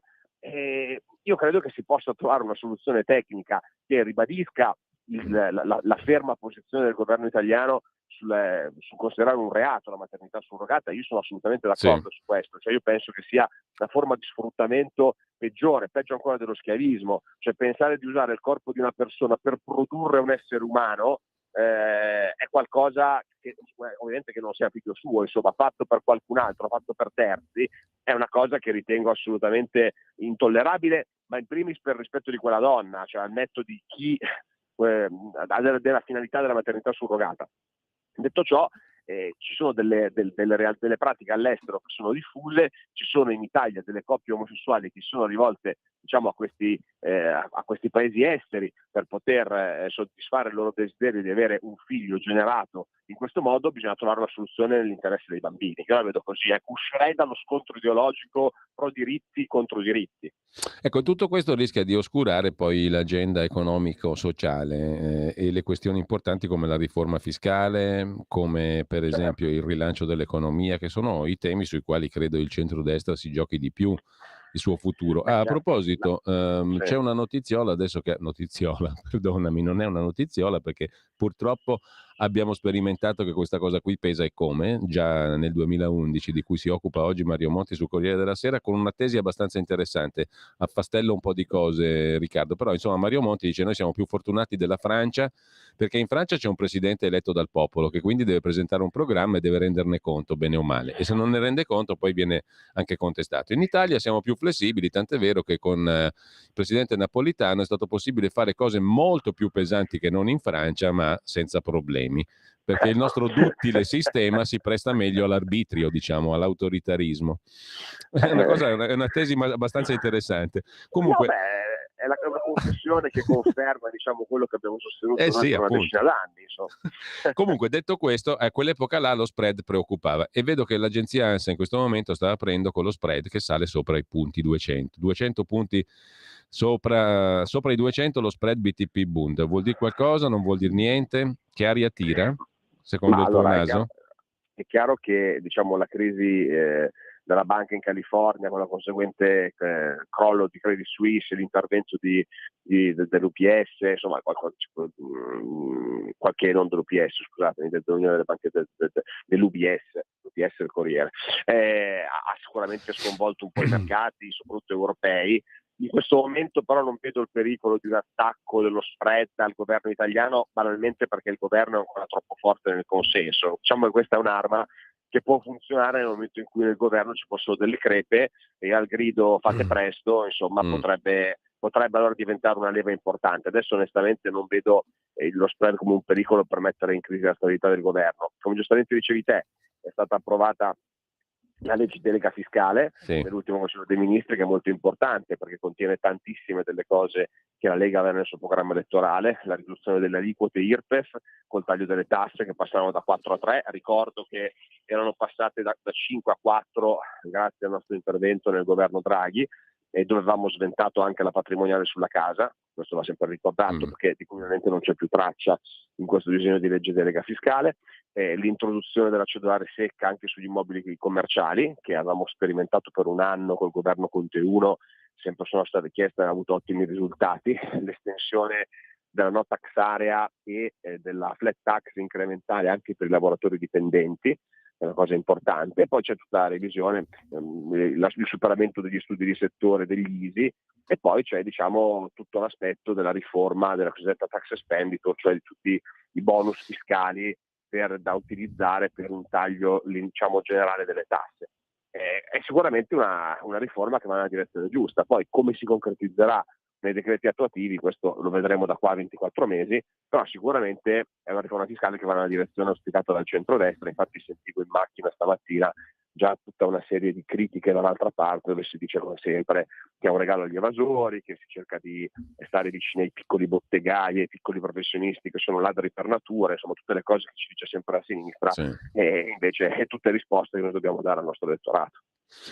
Ultimo argomento, lo traggo da un primo piano della stampa di stamani, il Piano Nazionale di Ripresa e Resilienza, il famoso PNRR. Stiamo parlando di 190 miliardi circa di fondi, larga parte dei quali peraltro sono a debito, no? Almeno 125 mi sembra.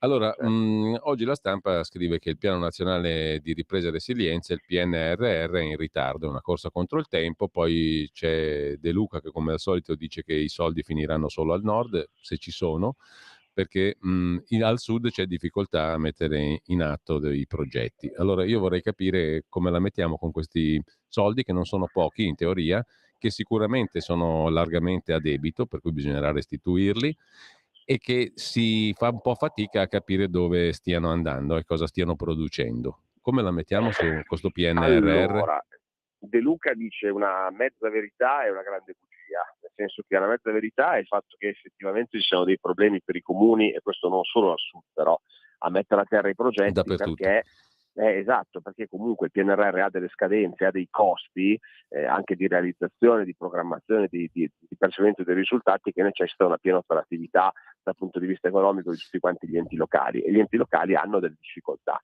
economiche sulla spesa corrente, intendo, cioè noi ci troviamo ad avere enti locali che hanno tantissimi soldi, diciamo, sulla spesa di investimento, tra cui i fondi del PNRR, ma sono molto strozzati, diciamo, sulla spesa corrente, che poi è quella che permette di poi operativamente realizzare i progetti. Infatti proprio per questo noi siamo stati come Lega gli unici che, diciamo, nello show televisivo del Question Time alla Meloni la settimana scorsa, invece che cercare di parlare di temi divisivi o di temi, diciamo, identitari, abbiamo posto proprio questo tema. Cioè alla Meloni abbiamo chiesto proprio questo, cioè: cara Presidente del Consiglio, ti segnaliamo che ci sono una serie di difficoltà operative degli enti locali sia al nord che al sud, ovunque, per cui servono, diciamo, più risorse, servono degli interventi per mettere i comuni nelle condizioni di adempiere anche agli obiettivi del PNRR. Quindi questo è il problema. La bugia che invece dice De Luca è il fatto che i soldi vadano solo al nord, perché in realtà è l'esatto contrario. Cioè qualunque sindaco